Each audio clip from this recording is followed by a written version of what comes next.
सोलापूर शहरात खुलेआम मटकाबुकी सुरू असून ओपन खाऊ देईना, क्लोज झोपू देईना अशी अवस्था सध्या सोलापूर शहरातील मटक्याच्या आहारी गेलेल्या सर्वसामान्य व विशेष करून तरुण युवा वर्गाची अवस्था झाली असून कर्जबाजारीपणामुळे अनेकांचे प्रपंच उद्ध्वस्त झाल्याचे चित्र आहे.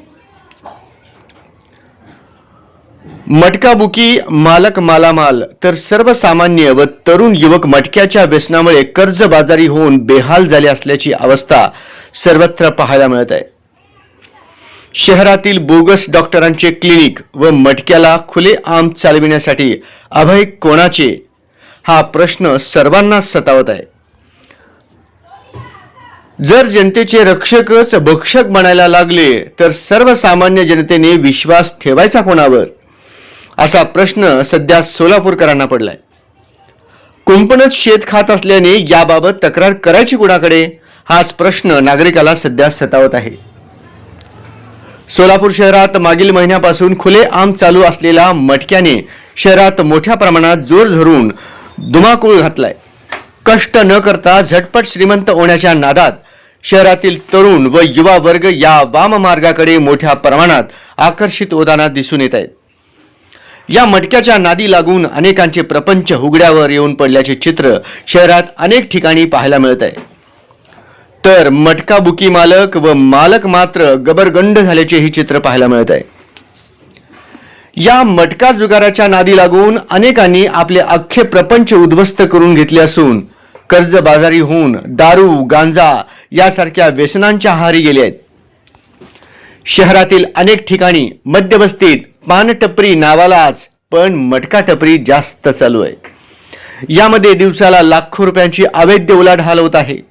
परंतु हे अवैध व्यवसाय सोलापूर पोलिसांच्या नजरेस अजिबात पडत नाहीत व त्याकडे त्यांचे तसूभर सुद्धा लक्ष जात नाहीये. एखाद्याने याविषयी तक्रार केली तर त्यालाच उलट्या चौकशीला सामोरं जावं लागत असल्याने सर्वसामान्य नागरिक या विषयापासून 4 हात लांब राहणेच पसंत करत आहेत. या झंझाटात पडायलाच नको असे म्हणून कित्येक जण गप्प बसणे पसंत करत आहेत.